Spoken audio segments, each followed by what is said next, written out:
Senior Scientist from Division of Biochemistry, Indian Agriculture Research Institute. I have a privilege of introducing him. Sir is a specialist or he is doing research work in the field of stress proteogenomics. He received his graduation from UAS Bangalore and PhD from IAR-IARI New Delhi. And he received gold medal and chancellor medal during post-graduation for his excellent academic career. And he has received 3 Young Scientist Award, and he has received R.H. Dastur Gold Medal Award by the Indian Society of Plant Physiology. And sir is a NASI Associate Awardee during 2018 and is a fellow of Society for Plant Applied Biotechnology, and he has earned more than 10 externally funded projects funded by DST, DBT and BIRAC.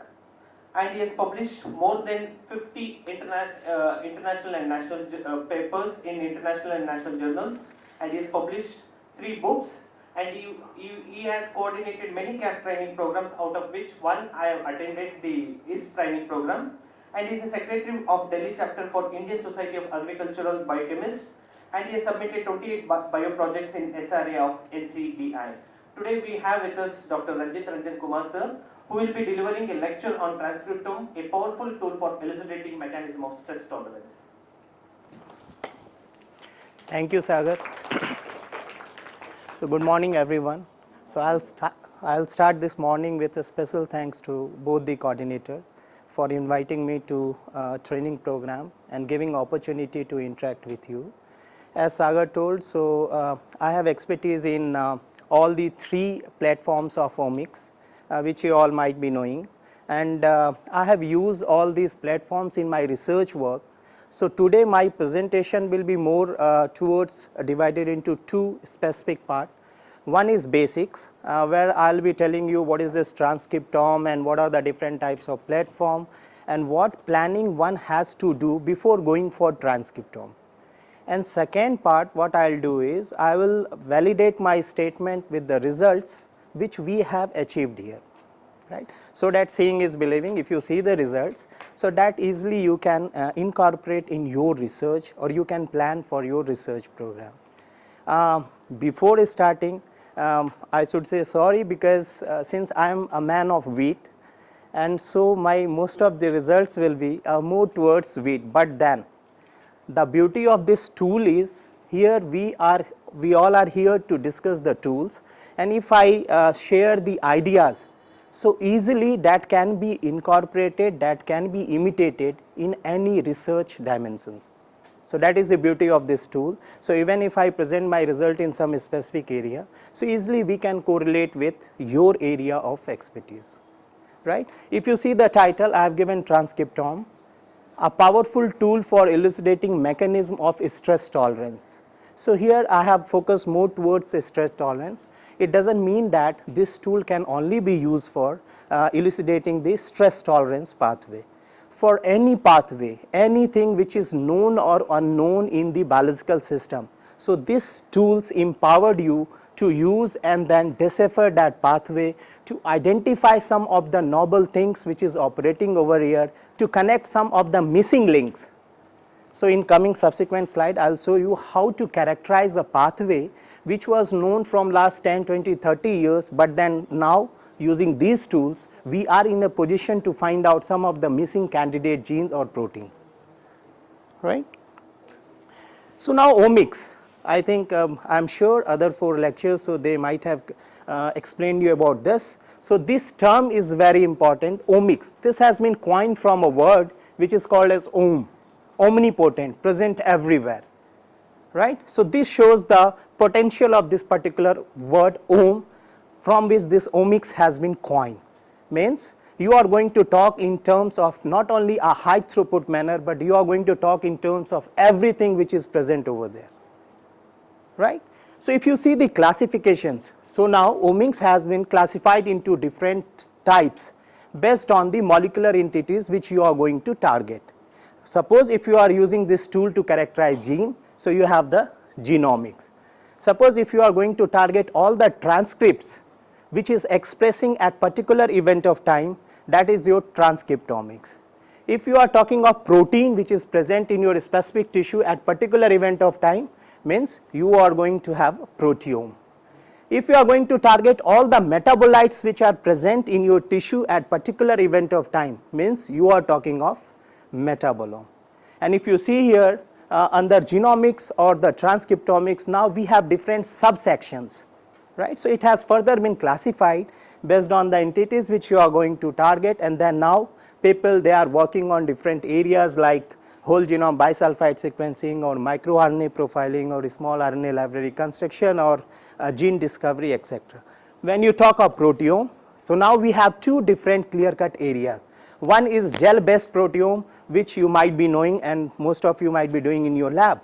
And now we have gel-free proteome also, where without making gel, you are going to target, you are going to identify all the proteins which are present in your tissue at particular event of time.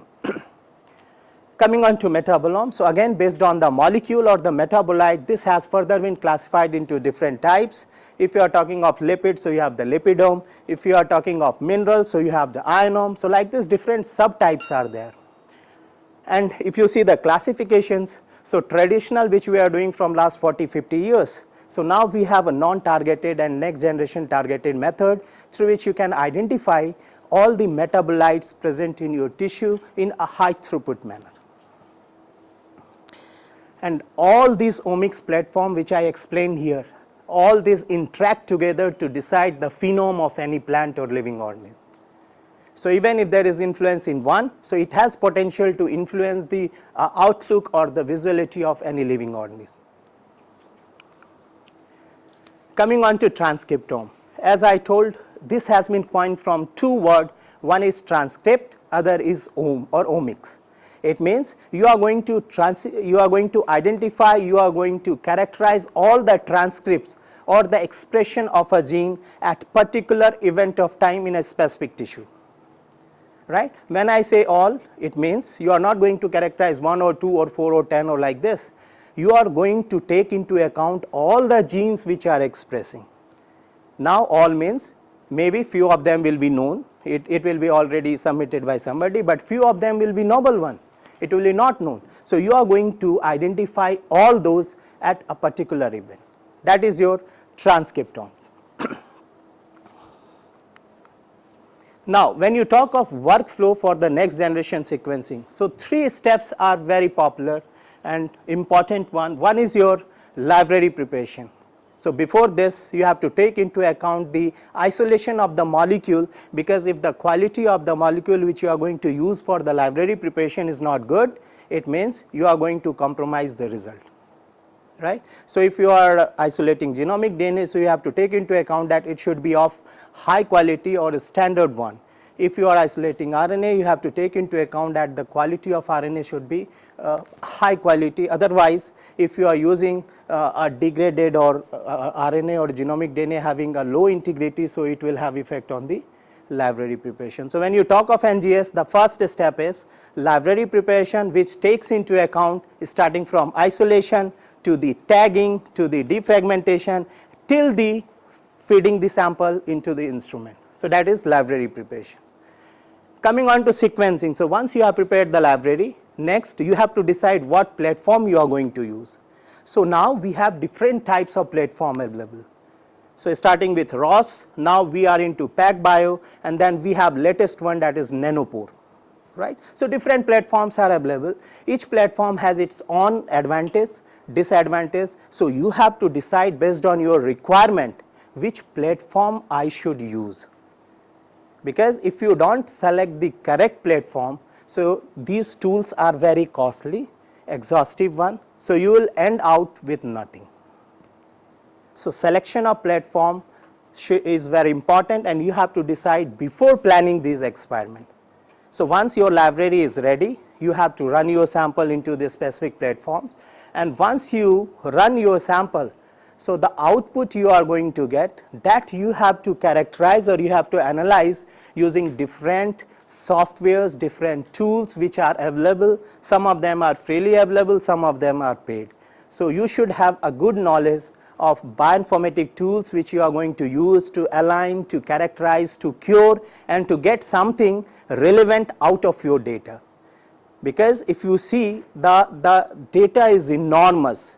If you start characterizing the transcriptome data in normal case, it takes years and years, and still you cannot able to conclude that data, right? So the tool is very important out of all these. Once you have run the software, the tool which you are going to analyze or characterize your data is very important, because that will empower you to get something conclusive out of that based on your requirement. Library preparation, as I told. So there are different steps in library preparation. First is your isolation. So when you are going to isolate, as I told, so here quality matters a lot, and most of the time I have seen when we plan for transcriptome, we always prefer to give everything, or we always prefer to outsource everything. But I'll tell you, this is a step which is in your hand. Here you can isolate a high quality molecule like DNA or RNA, and then you can easily manipulate or regulate the whole experiment. If you give it or if you outsource to others, it means other people will plan and they will execute everything, and your say will be very little. Because you don't know the quality, you don't know what they have used, how they have used, in what proportion they have used, that we don't know. So this is very critical step: isolation, fragmentation, that is basically a tagging, and then you are going to prepare a tagged library to be used for the sequencing. So whenever you plan, this step should be executed by you only. You make it a point that you should make your library on your own. Once you have made this, yes, instrument, that is little bit problem, because that is costly one, and everywhere it's not accessible, so that we can outsource, right? So this step is very important, and you have to be very keen that this you are going to execute at your own place before sending your library for sequencing, right? So here you have 3 steps, as I told: DNA isolation, fragmentation, tagging, and then your library is ready to be sequenced. Now platform, as I told, we have number of platforms available. So if I see here, so starting from 454GS ROS, so then we have ROS Flexa, then you have HiSeq. So Illumina come out with different platforms like 2000, HiSeq 2000, 2500, and latest one we have Illumina HiSeq 4000.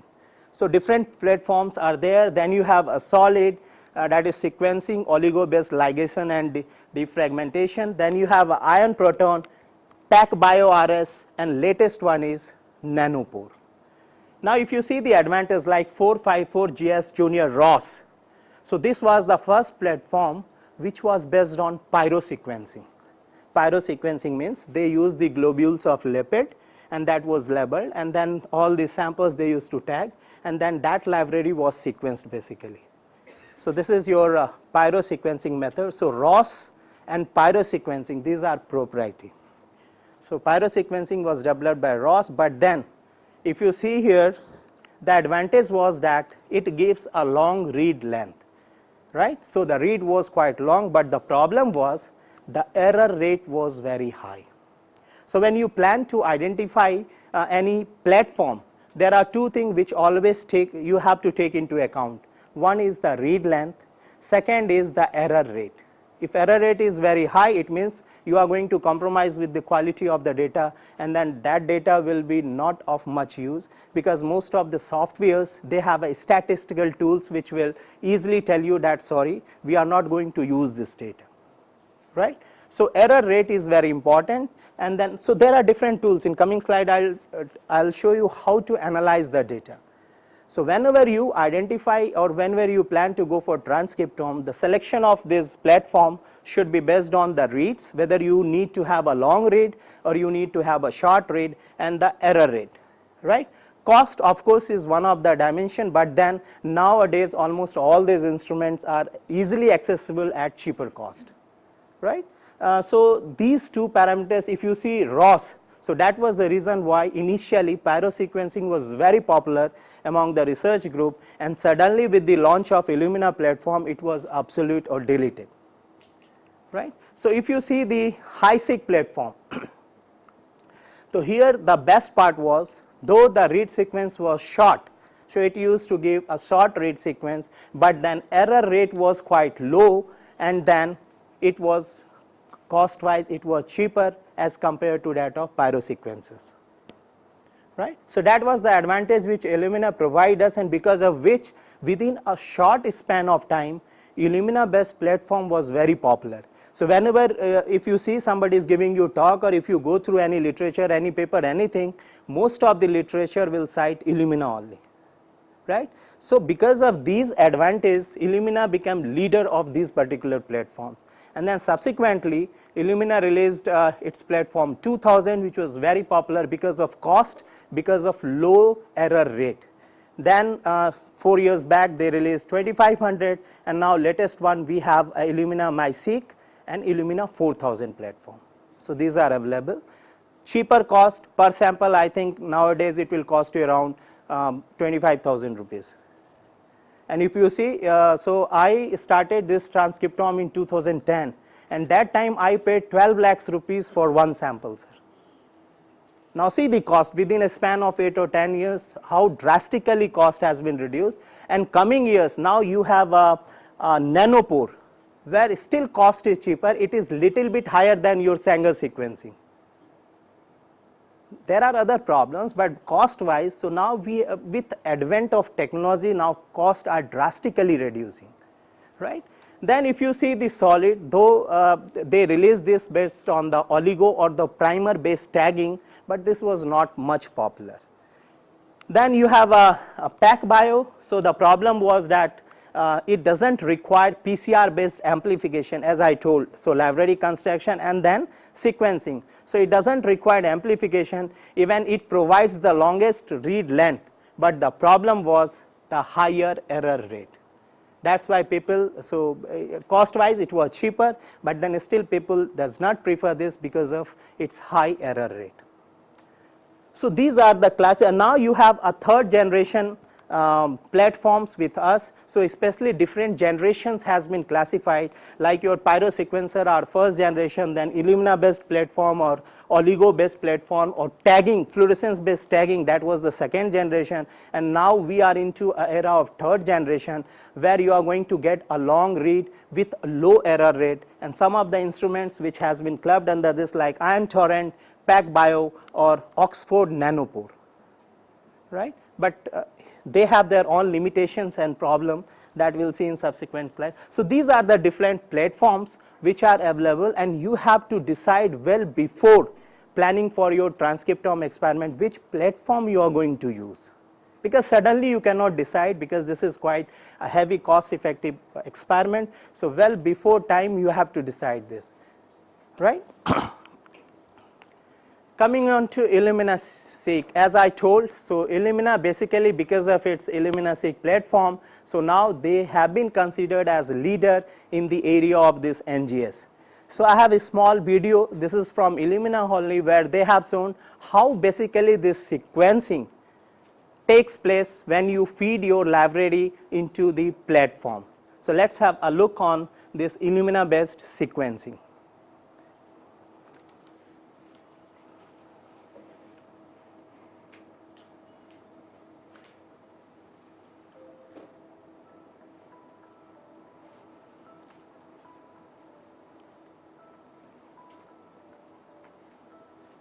So these are 4 steps: sample preparation, cluster generation, sequencing, and then data analysis. Can we put the mic over there?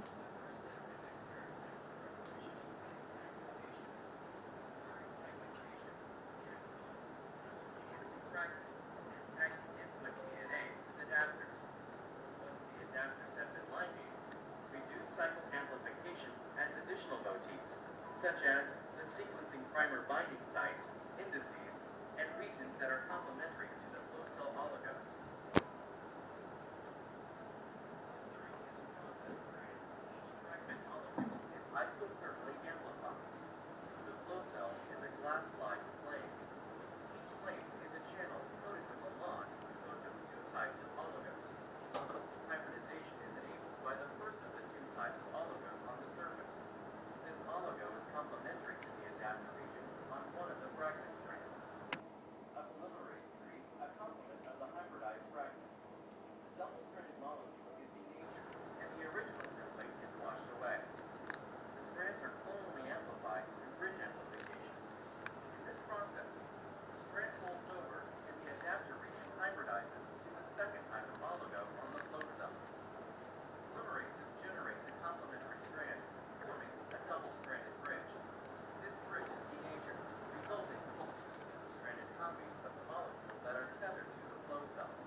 ये video आप रखना छोड़ा, वो अच्छा लगेगा।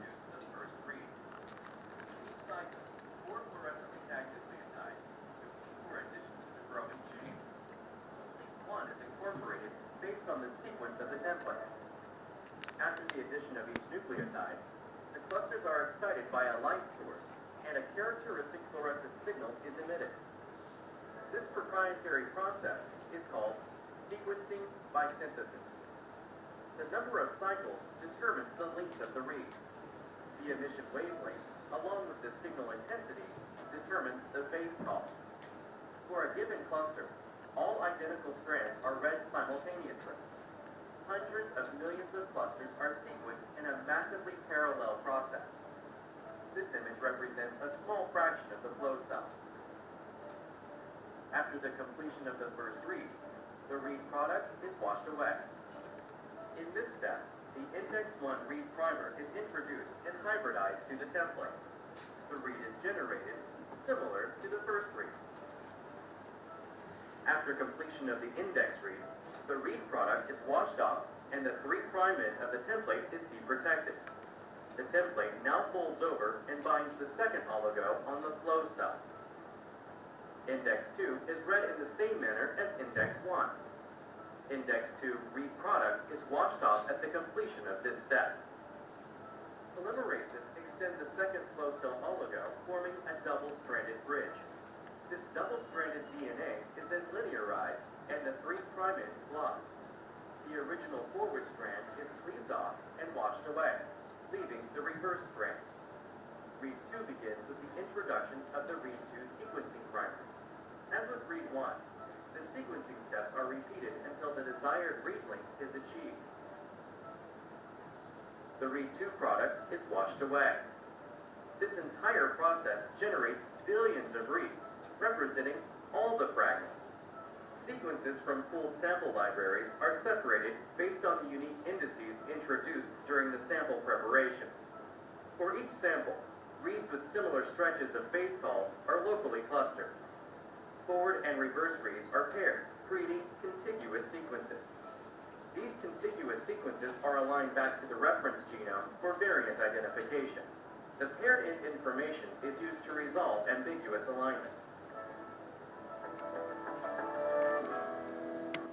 So anyway, I'll make it simple because here it's difficult for you to perceive. So in simple layman language, basically what they are going to do is, once you have a library, so when you send this sample for sequencing, so there is a concept, there is a flow cell. Basically all this sequencing happens on the flow cell. So these company people, they are very clever. They will tell you, okay, so per sample this will be the charges. They will never tell you what you are going to get out of that, right? So the idea is, in one flow cell you can generate almost 200 or 250 GB data, and you have a possibility that you can run multiple samples in one flow cell. They will never tell you that you can run multiple samples and then you can have 250 or 220 GB of data from one flow cell run. So these flow cell are glass beads like structure, they have oligos at one front side. So now this information is concealed. So now you have a liberty, if you want you can pay 1 lakh rupees for one flow cell and then you can get 250 GB data out of that, and whatever sample you want to run you can run. But if you calculate per sample based, so per sample means 30,000 rupees per sample and they will give you hardly 4 to 5 GB data. Now you can calculate how costly it is, because they know very well that most of these people, they doesn't know this concept. So whenever you are planning to go for transcriptome, you should always ask that I want one complete flow cell based on your requirement, and then you can plan accordingly as a scientist that these are the number of cells I have to run, and then this should be the output of data per sample. This will be quite cheaper, 1/4 of the cost which you are paying when you talk in terms of per sample. So here you have seen there is a flow cell where you are going to put your library. This library will go and it will make a complementary with the oligo, the adapter sequence which is present on the flow cell, and then this sequence by synthesis, adapter based sequencing. So this is proprietary or something which Illumina does. So this technology is very popular with the Illumina, sequencing by synthesis, like Pyro Sequencer in case of ROS. So they used to sequence from both the directions. That's why you used the term pair end sequencing. So both direction you are going to sequence and then you are going to align it. So in layman language, only three things we are going to do. One, you are going to put your library onto the flow cell so that it forms a complementary with the adapter which is present over there. Then you are going to sequence from both the directions using different primers, and whatever sequence is going to come, that you are going to align using different softwares. This is all about the sequencing or the sequence by synthesis or pair in sequencing technology of Illumina. So this is all which this instrument does, and then it will give you exhaustive reads, and then it all depends on your softwares, how you are going to align, how you are going to remove the adapter sequence, and then how you are going to use that data for your end purpose.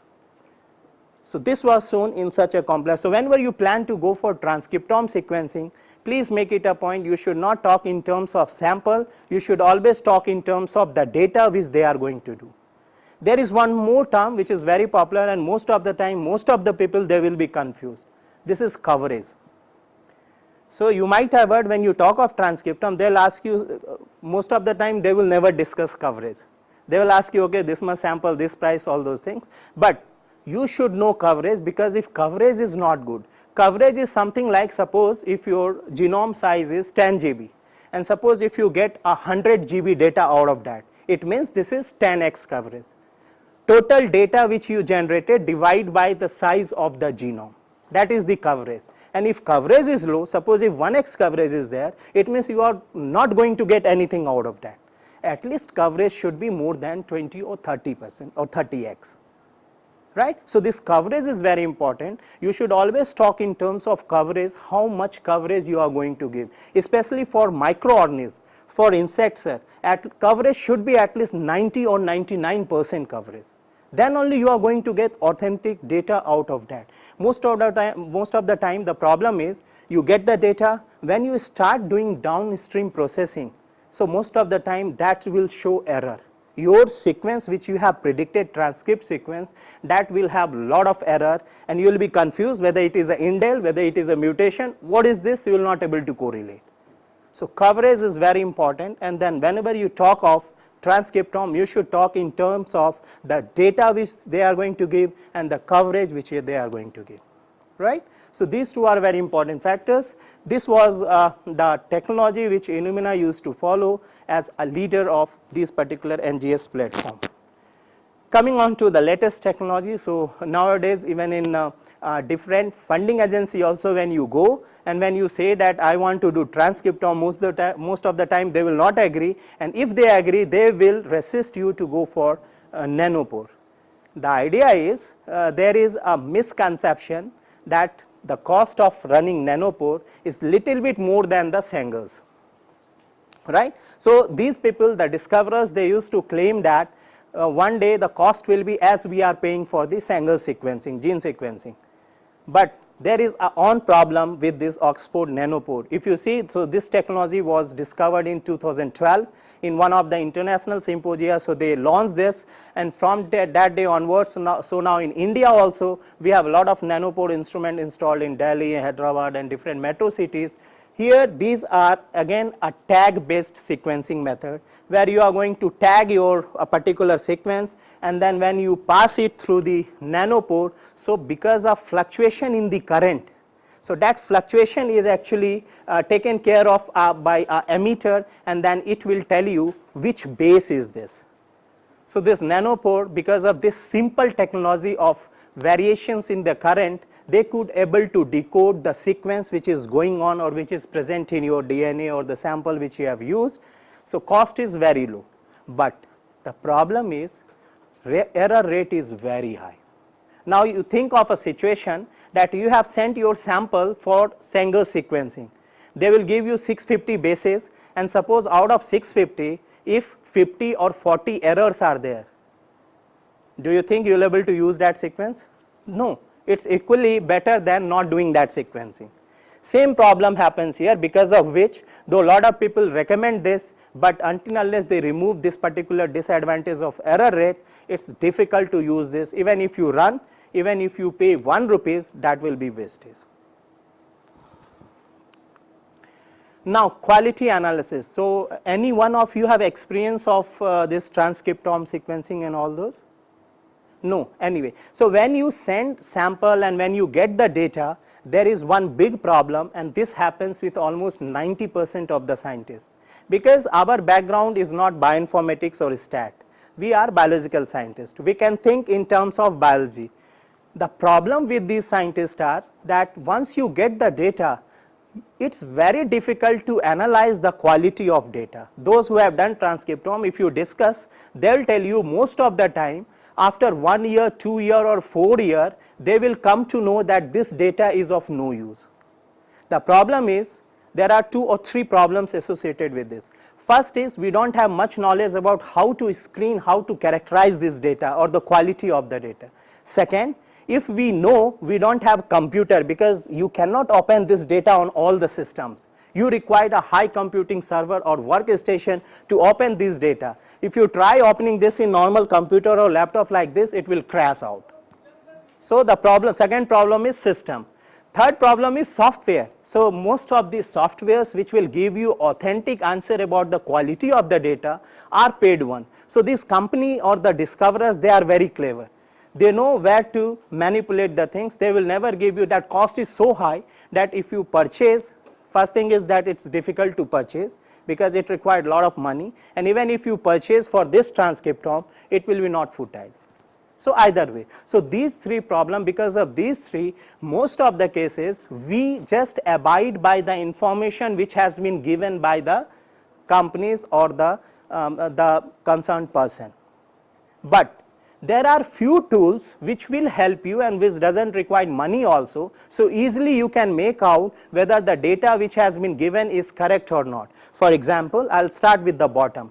There is a score which is called as Freddy Score. Freddy Score or Q quality score, right? So if you see here, I have written here Q10, Q20, Q30 like this. So when you see the data of transcriptome, this is one thing which company people cannot manipulate, because this comes out of the screenshot of the instrument, right? Now you may ask, what does it mean? Q10 means out of 10 base there is a probability of 1 error, right? Means out of 10 there is 1 error, so that is presented in terms of Q10. Q20 means out of 100 base there is a probability of 1 error. Q30, which is most commonly used in transcriptome, means out of 1000 base which you have read out, there is a probability of 1 error. Q40 means out of 10,000 base which you have read out, the probability of error is 1. And then the latest one is Q50, right? It means out of 1 lakh base which you have read out, the error probability is 1. So most common Freddy score used in transcriptome is Q30, and if Q30 value, if you go through the Q30 value, it means it says that there is a 99.9% accuracy in your data, right? So Q30 tells you 99.9% accuracy in your data.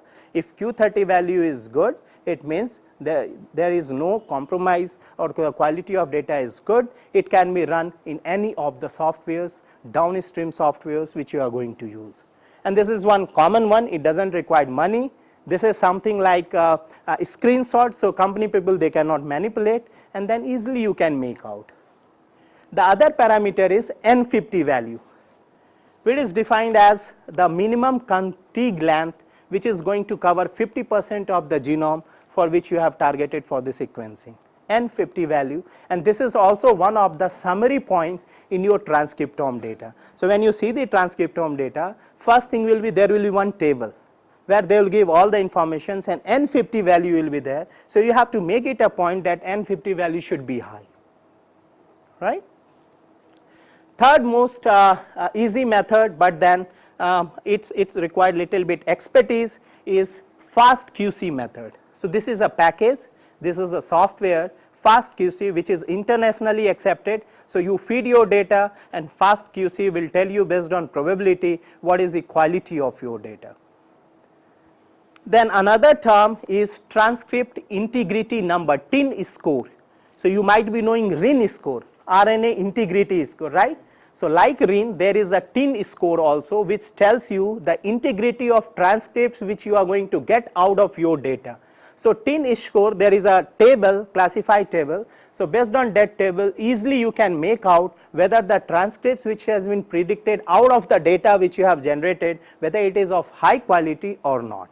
Because many time it happens that you predict a transcript, and then when you design a primer and go for sequencing, you will get something else out of that. So this is because of error which is there in your transcript sequence. So this tin value, even this doesn't require money, easily you can calculate the tin score, and then easily you can make out whether the data which you have received is of good quality or not. Then one software which is very popular, and when you communicate your data to some high impact journal, they will ask you for this. This is principal component analysis, so PCA component analysis. This required expertise and software. This is a package. So once you have characterized your data on PCA, so this is authentic one, and when you communicate your paper to some high repute journal, they will ask you for this, right? So the idea of sharing this is some of the things which are easily accessible that we can do our own, and when you are outsourcing your sample for bioinformatics or for run, you should make it a point that I need all these values along with my data. So they have the expertise, they have the softwares, they will analyze, they will give you, you have the idea. So once you go through, easily you can make out that my data quality is good, and easily I can use it for downstream processing, right? So we started with the steps, as I told, 3 main steps. Then how you are going to prepare the library, then what platform or how you are going to choose the platform, then how you are going to analyze the data quality. Bioinformatics, that I am not entering or venturing because other speakers are there, expert in that area, and they will tell you different tools which you can use to characterize your data. So with this brief, I will take you to the world of wheat where we are working, and I have used this particular crop especially for a problem which is very common, that is terminal heat problem. So in wheat there is a problem that during grain filling stage, even if there is a fluctuation of 1 or 2 degree in temperature, so it drastically reduces the grain filling. So there will be shriveled grain, or the grain will be partially filled, and even quality will be not good. So such chapatis are not palatable, and nobody likes to eat that. At the same time, yield as well as quality will be compromised, right? So this is my area of research. So by saying the basics and all those, now I'll show you how I have used this particular tools to decode some of the aspects, some of the pathways in wheat, and like I am explaining you for wheat, but in insect also, like you have a insect host interaction. So different molecules are there, different genes will be expressing, different metabolite will be changing. So all those genes you can easily fish out using this particular tools. Or many times I think Sagar and me, we were discussing long back, so you can find out what are the changes which are taking place in plant, specific plant, because of interaction or because of attack of a particular insect. Easily you can find out, some of the proteins which resist or protect the plant from these insects. So all these informations will be like novel one, and then you can have applied use of all this. So I am just touching one dimension, but this can easily be replicated in other areas also.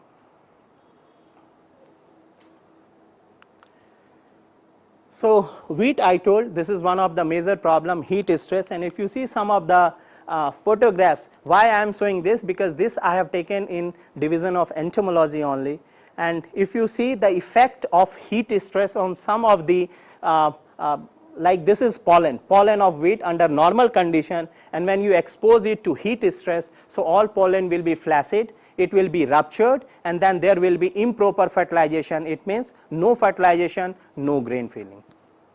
If you see the stigma, so this is under control condition, very smooth, layering, fluffy stigma. But when you give a heat stress, so it will interopen, and then when pollen comes and sit, it will not able to get any nourishment, because of which the pollen will not able to grow. If it doesn't able to grow, so no fertilization. If you see the starch, this is very globular, very well structured starch, but when you expose the plant to heat stress, especially terminal heat, so see here, it's like a pleated structure, very small, defragmented, and because of this the grain will be shriveled, and when you make chapati out of that, even quality will be not good. And now we have done some nutritional characterization also. So almost all the nutritional parameters are depleted because of heat stress. And recently, even today's newspaper, if you go through, so this is one of the title that climate change is going to deplete most of the nutrient, especially protein, lipids and carbohydrate in these agriculturally important crops, right. So this is the impact of climate change and the heat stress. So these are some of the limitations in wheat. When we started, so that time, why I am sharing this, because then you can see how important it was to use some novel tools. When I started, so there were some of the notions that there is no information available on genes, very limited information is available on protein, pathway, so which we are knowing some 30 years back, that is only known. So wherever you used to venture, this was the answer that nothing is available. Then we started, we thought let us use some novel tools to decode this. Let us identify, let us enrich the genetic resources. Why I am saying this? Because this can equally hold in your area also. So when you search some of the genes related to defense pathway or something like that, I am sure very limited information is available. So by going through literatures, we can easily make out, right. So this tool empowered you to find out those things or those missing links in order to connect, characterize a specific pathway, whether it is a defense, whether it is an interaction, whether it is something else, right. So these are the limitations which were there in the wheat, and there were the complex genome also, very limited informations were available. That time only we planned that let us use some latest technology of omics to find out these missing links, and we started with transcriptome. So this was our obvious choice, and that time there were no reference, nothing. So we started this with de novo sequencing. This is a story of 2010. So we completed this, and first time we submitted this in, see, whenever you are doing transcriptome, so NCBI has a specific area where you can submit your data. This is called as bioprojects. So they have a specific accession number, and the section is SRA, Sequence Read Archive. We have to submit our bioproject into the Sequence Read Archive of NCBI. Then they will give you the accession number, and without this accession number, you cannot disclose this in your manuscript or anywhere else. So whenever you submit, they will ask you whether you have the accession number or not. So if you have the accession number, then only you can claim that data. And NCBI will give you two options also. One is whether immediately you want to release this data, or the other option is whether after publication you want to release this data. So you have the options, choice is yours, based on your liberty you can opt. So now we did this, and if you see here, so that time 2010, when it was like a dream doing transcriptome. So outside people they were doing on routine basis, but in India, especially here, it was very difficult to convince and to go for transcriptome, but we did, yes, we did. And if you see here, we could able to identify almost 80,000 stress associated genes. So people, they will fight for 1 gene, 2 gene, 3 gene. We identified almost 80,000 stress associated genes with high accuracy.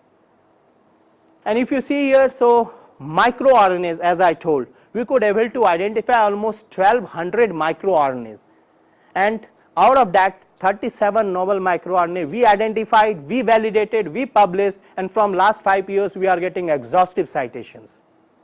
So that was first time somebody thought of identifying. I will tell you for your information that these microRNA are like a driver, like you have a bus and driver and all people are sitting. So these people are genes. MicroRNA is a driver, it will regulate a gene or a family of genes for its expression, right. So we identified almost 1200 conserved microRNA, means those which are known, and 37 novel microRNA which was not known. Now see the beauty of or the power of this particular technique. Then if you see Transcriptome and then some candidate genes, so we did all those characterizations. These are some of the characterizations. In brief, I have just shown, like I told, when you get the data, it will be in this form. And here if you see N50 value is there, right. So whenever you get data out of this out of run, so it will be in this form. They will give you raw rates, they will give you the clean rates and all these dimensions, and this is the GO analysis. GO means gene ontology analysis. This will tell you what is the function of transcript which you have identified, what is the biological function, what is the characterization, what is the nature of the transcript which you have identified. So here you can see, based on our heat test, so easily we have identified the nature of most of the transcripts which we identified through transcriptome. This is called as GO analysis. This is the heat map. Heat map will tell you the expression of those transcripts in your sample. I will tell you, expression is basically of 3 different types.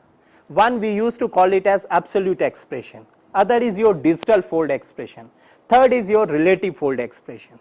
Right? So there are 3 different type of expression. Absolute expression is where you are going to use a standard to find out the expression of any gene, that is absolute expression. Digital fold expression is the expression which you are going to get out of this NGS. So it will tell you, suppose if there is a transcript, so how many that transcripts occur in your complete data. So number of occurrence of your transcript in complete data will tell you the digital fold expression of that particular transcript or gene. And third is relative fold expression. Relative means as compared to control, how many times. That is relative, means you are going to relate it with the control, and with respect to control how many times that particular transcripts appear, that is relative fold expression. So this NGS will always give you expression in terms of digital fold expression. Real time PCR or quantitative PCR, that will give you in terms of relative fold expression. And absolute, that is your choice. If you have the standard, if you have the known concentration, so you can go for absolute.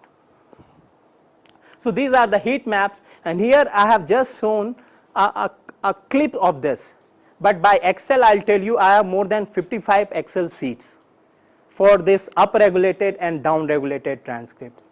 Now think of, if you have such a enormous data, even if you go through, easily you can make out what are the genes which are expressing, what are the genes which are downregulating in response to your treatment. Maybe here it is wheat, but you can do this in your insect also, you can do it in your plant also, you can do during interaction also.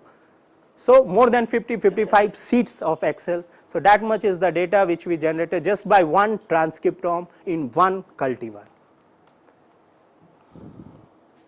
And this is not the end of the story. Once we identified this, based on the transcript sequence, we cloned more than 60 genes out of this, and all those are which were not known. We cloned, we characterized, we submitted, we got good publication also. Now this all happens because of the tool transcriptome. Otherwise, old days people, they used to construct library, and from there you used to get ESTs, a small sequence. Then first you have to predict full length of the gene. Once you get the full length, then you design primer, amplify it, clone it, and then you will get one gene. It takes almost 15-20 days. Now you have almost 50 Excel sheets full of your transcript, and easily you can target transcript specific primer you can use and amplify it. So once we identified those genes, then we started characterizing the complementary protein or the specific proteins associated with those genes. And then these are the list of those proteins based on function, based on bioinformatic tool. We identified this to be a probable tool for screening, right? So transcriptome will give you power to find out those genes which you can use for the screening purpose also, to find out whether a particular cultivar is tolerant or not, whether a particular plant can resist or not, whether a particular plant can tolerate or not. So all those informations beforehand easily you can predict. So this is the potential of this particular tool. Here you can see this is cluster analysis. So clustering is a tool. I think during that video also they showed you the clusters. Now the beauty of this cluster is, if you see here from down to up, so this is a cluster where we have suppose 100 genes. It means these are the 100 genes which has same pattern of expression. So out of a biological system, now this tool will tell you what are those genes which has same pattern of expression. So if pattern of expression is same, it means somewhere in biological pathway they are connected. So once you get this information, this is easily you can characterize using clustering. So same type of gene having same set of expression, so that you can filter it out. So that is called as clustering. Now see, these are the clusters which we identified. And once you have done all these characterizations, now the role of wet lab comes. Once suppose you identified the transcripts, then you have to validate the expression of those transcripts using real time PCR. Now when you do real time, data will come like this. So you have to take same sample, you have to provide same treatment, and then go for real time PCR to see the relative fold expression of that particular gene. You have to prove that the expression which you are going to get out of the real time PCR is matching with the distal fold expression which you have get out of your transcriptome. If it is not matching, means the transcriptome which you have done is not of good quality and that experiment was not done perfectly. This is how a reviewer checks your data. He will go through your real time PCR data, he will go for cluster mapping with your transcriptome, and easily he will make out that this data is not perfect and it cannot be associated with this real time data. So real time PCR is something which is very important, and you have to do once you have done transcriptome, you have to validate your transcriptome data with the real time PCR. So this is one glimpses I have shown you. So like this, under same condition, same treatment you have to run, and you have to show that the expression, it matches with the distal fold expression which you have got through the transcriptome. Then only your data will be accepted. Now when we started this 2010-12, so that time in wheat only one heat responsive transcription factor was known. Only one gene was known about heat responsive transcription factor. Now using transcriptome, we could able to identify 64 novel heat responsive transcription factor, and out of 64 we cloned 12. Now do you think any tool is available which will give you all these 64 novel transcription factor in one go? No, because as I told 2010-11 only one gene was known, and because of transcriptome we could able to identify more than 64 novel. So these are the list, 64 novel transcription factor gene, and then we could clone 12 out of this. So I am identifying this. But suppose if you target some specific gene in your insect or in your plant, so all novel genes in one go you can filter and you can identify. That is the conclusion. So this is all because of your transcriptome tools. So these are the list of transcription factor. Now this slide, this is one experiment. So BARC, I think you all might be knowing. So we have one project, and BARC people, they developed one mutant of wheat which can tolerate temperature up to 42 degree, and they wanted us to find out why it's happening. Then we started using this transcriptome as well as proteome tool, and if you see here, these are some of the clusters, these are some of the Venn diagram, but this table is of important to us. All these genes are those genes which has a SNPs lying on its sequence, single nucleotide polymorphism, and these SNPs are responsible for modulating the tolerance of this mutant wheat. So we identified this, we cloned few of these genes, and we proved that because of this mutation, so this tolerance is modulating, and that's why your mutant is behaving like a tolerant at 42 degrees Celsius. Now see, now if I ask you, without transcriptome, is it possible to screen all the genes which is present in wheat and then find out where is the mutation and then you can tell? It's highly impossible. You cannot think of. It's only possible because of your omic tools. Now, as I told, pathways. So even in your areas, if you go through, so few pathways are such that from last 20-30 years, if certain enzyme has been known, till date we know only that much enzyme only. I think starch biosynthesis pathway you all might be knowing, right? So if, or the photosynthesis, if you go and see the pathway, 10 years back you take out the diagram, same enzymes will be there. Now also you take out, same enzyme will be there, except few here and there. Now maybe the possibility is that only that much enzyme work in that pathway, or the other possibility is there is definitely some missing links. Now, how to find out these missing links? So, if you see the title here, I have given remodeling starch biosynthesis pathway. So, we took this as a challenge to find out all the missing links in this pathway, and our tool was transcriptome. And we did transcriptome, these are the accessions which we submitted. We did transcriptome, and then if you see the data here, almost more than 64 starch biosynthesis pathway associated genes. So, we identified 64 genes from that pathway which is not known, and all these genes are isoforms like ADP glucopyrophosphorylase or soluble starch synthase or branching enzyme. So, these are not known, but these genes are the proteins are playing very important role in starch biosynthesis pathway, and this happens or this possible only because of transcriptome tools. If you see here hypothetical proteins, we predicted almost 1,50,000 stress associated genes, and these are some of the hypothetical protein specific to those genes, and then some transcripts associated with enzyme which is very popular for starch biosynthesis, that is starch soluble starch synthase. So, we identified almost 18 transcript, and I will show you the next slide. So, we cloned a lot of this gene also, and all these are something missing. We do not know, we know only main enzymes which are operating in starch biosynthesis path.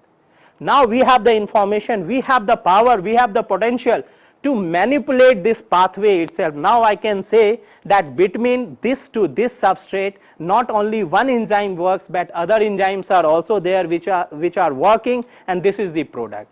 And these all possible only because of this particular tools. If you see here, these are basically all these carbon assimilatory pathway. When you go through different subjects, so carbon assimilatory is one very common term which we are using. So, all this carbon assimilatory has been divided or clubbed into 3 different paths. One is called as fructose pathway, other is starch metabolism, and then sucrose metabolism. So, all this carbon assimilation has been clubbed into these 3, and these numbers are the novel transcripts or gene which we identified using transcriptome related to these pathways. And here if you see SNPs, almost we identified more than 1 lakh SNPs in these genes which we identified, and these genes are associated with starch biosynthesis pathway. So, one pathway, this much elaborative data, and last 5 years we are working, we have cloned lot of genes, but still we have not raised more than 25% of the data. Rest 75% are lying only, we are not able to handle. This is the beauty of transcriptome. These are the list of soluble starch synthase gene which is not known, and we cloned almost these 4. Now, before few minutes back I told error rate, right? Here it takes into account. If error rate is high, when you go for downstream amplification, it is difficult, you will not get anything out of that. But if the quality of your data is good, in one go you will be able to amplify that specific gene. You can clone, you can get another accession number, and then you can manipulate the gene, and you can use all the tools which we are using in the area of genetic engineering. So, that is the beauty of transcriptome. It will give you the opportunity to clone a novel gene, to characterize a novel gene, and then use this information to use other tools which people they are using in genetic engineering area. Coming on to another aspect, as I told microRNA just few minutes back, so I told you that first time we did this, I will be little bit fast. This was the planning which we did for microRNA. So, first we planned that we will go like this, then these are the steps which we followed up to quantification which we did our own, and then we send it for sequencing. And then if you see this table, so these are the list of microRNA, these are conserved microRNA which we identified in wheat using the transcriptome.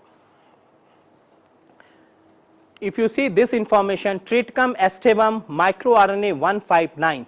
So, this was the like a star microRNA, because later on we find its use in not only abiotic but biotic stress also. So, in different pathways, so this particular microRNA was instrumental. Then we developed our own pipeline to find out till 2012-13. There was no standard criteria to differentiate or to find out the noble microRNA. Then we devised our own pipeline to find out the novel microRNA. We developed our own pipeline, and then we started screening our data for the identification of novel microRNA. And if you see, so using the reference genome of maize, rice and sorghum, we could able to identify 37 novel microRNA. But then that time people they are telling just you have predicted. Then we started characterizing, and through real time PCR we validated these novel microRNA that it exists, and then we find out 5 hit responsive microRNA. Out of that 2 now we are using as a marker, and Division of Genetics from last 2-3 years they are doing their experiment for screening wheat for heat stress tolerance. Now this is a beauty, and this is something like first time we did, and till date we are getting lot of citations for heat responsive microRNA in wheat. So these are some of the real time PCR which we did to validate. These are some of the target genes we predicted, because in novel microRNA there is a problem that you don't know the target gene. So through degradome analysis we identified the target gene, then we did real time PCR to validate, and then we published this also in Functional and Integrated Genomics. This is one work of my PhD student where we targeted a microRNA which is called as MIR430. So we observed through bioinformatic tool that this acts as a master regulator for both biotic, abiotic. So it plays very important role. So we cloned this, and after cloning we submitted the sequence, and now we are trying to use CRISPR-Cas using this particular sequence to see the effect whether really it acts as a sensors in biotic or abiotic stress or not. So these are some of the important. See, once you get the basic information through transcriptome, you have n number of avenues where you can move and then you can characterize. So if you see here this particular figure, so this shows the right picture of transcriptome or the right perspective of transcriptome, that these are the data, and once you have done this, then you will be entangled in this, and the data will be so exhaustive that it is difficult to get conclusive until unless you are moving ahead with a proper planning. If you have a good planning, easily you can handle, there is no problem. But if you are just doing for the sake, so the fate will be something like this. Now here I have given title how best we can use the transcriptome data. So maybe I will tell about myself, but this equally holds good for all the subject, all the areas, because here the tool is the hero transcriptome. So this is common, so any area you can use this. These are some of the list of important key genes which I have presented here. We have the accessions, and we did heterologous, we did protein purification, we characterized, and we got good publication also, and some of the informations we shared with the Division of Genetics, and they are using those as a marker. These are some of the bioprojects we submitted. These are the list of some of the microRNAs and SSRs we identified. So transcriptome will not only give you the information about the transcript, it will give you the information about the SSR markers also. It will give you the information about the SNPs also. It will give you the information about the place of localization of your transcript also. It will give you information about on chromosome where your particular gene or transcript is lying. All these informations you can easily retrieve from your transcriptome data. Now this is one story which is like a flagship achievement of my lab. So Rubisco Activase, those who are working in the area of plant science, they might be knowing that Rubisco Activase is an enzyme which activates the Rubisco. So Rubisco basically present in inactive form, and it activates Rubisco, and then only photosynthesis starts in plant. Photosynthesis we all know. The problem is Rubisco is inactive, and this Rubisco activase is highly heat labile. Even if 1 degree Celsius increase in the temperature, so Rubisco activase will denaturate. Once it is denaturate, means Rubisco will be in inactive form, and if Rubisco is in inactive, so photosynthesis will decrease. So if it decreases, means whole carbon assimilatory pathway will dip down. So we got this idea and we started searching the literatures. So you will be surprised to know that 2013 or 14, there were only one partial gene of Rubisco activase cloned from wheat. Only one partial gene of Rubisco activase that was reported from wheat. So, sir, we started using transcriptome. We thought, let us identify this Rubisco activase, and we will be surprised to know that we identified almost 12 Rubisco activase using transcriptome.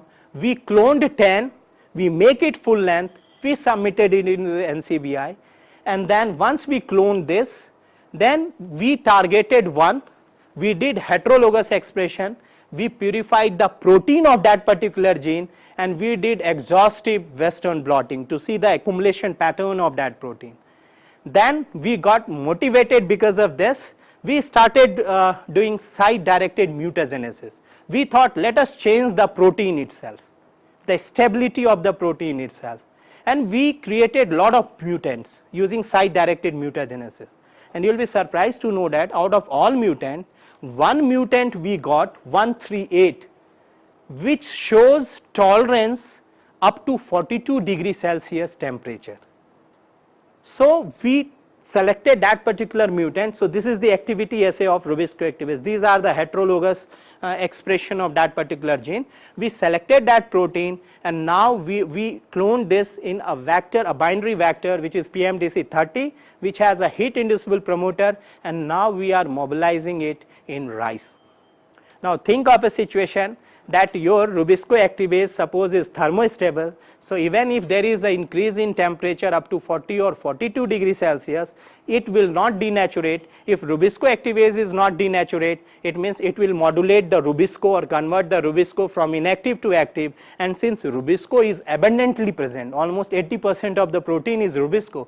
So, if Rubisco is in active form, means the percent decrease in your photosynthetic rate will be very low, and few literature. So, one paper recently they published in Nature. So, they claim, sir, almost increase of 15% in the yield because of mutated Rubisco. So, somebody patented last year only, but still we are doing in our crop, and then now with Dr. Vishwanathan, so we are mobilizing this in rice, sir.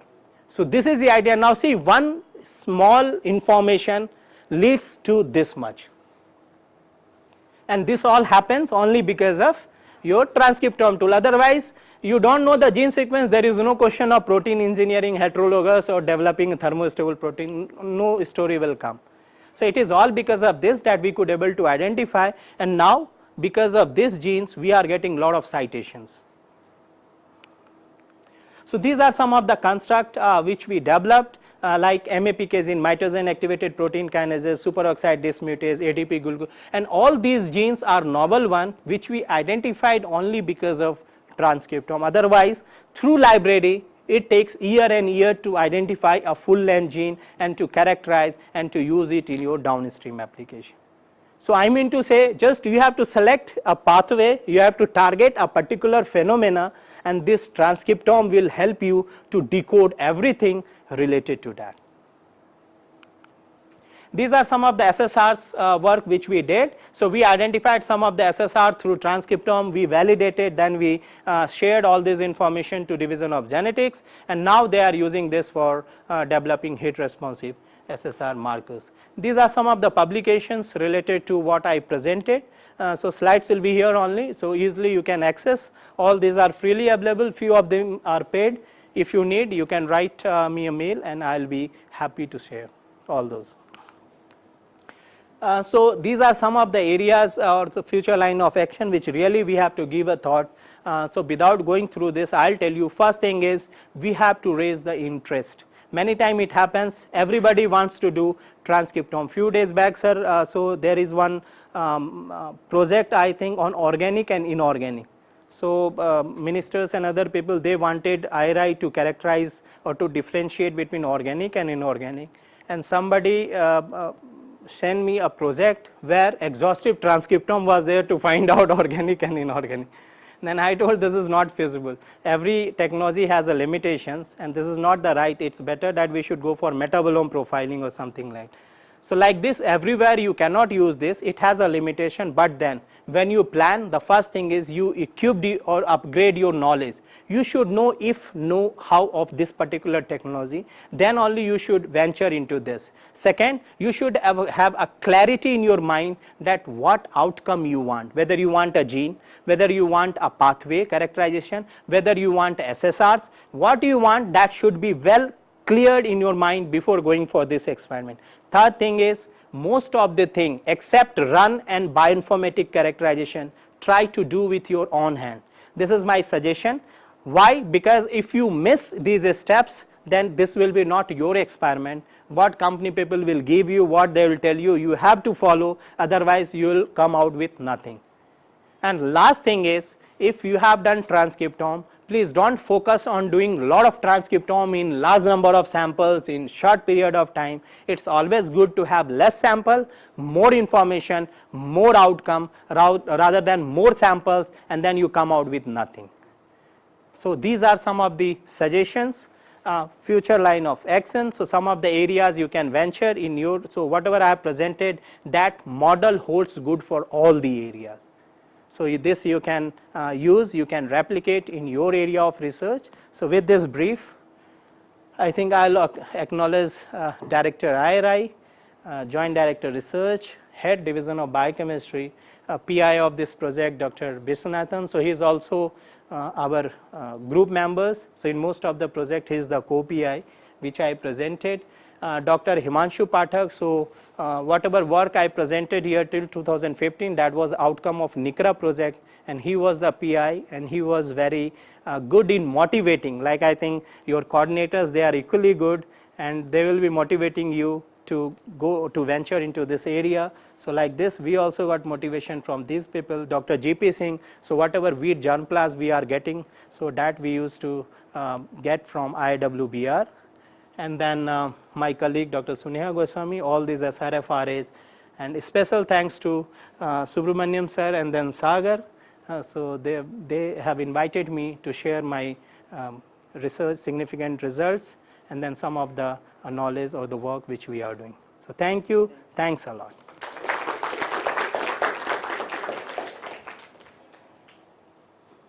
Thank you, Dr. Ranjeet, for an excellent presentation.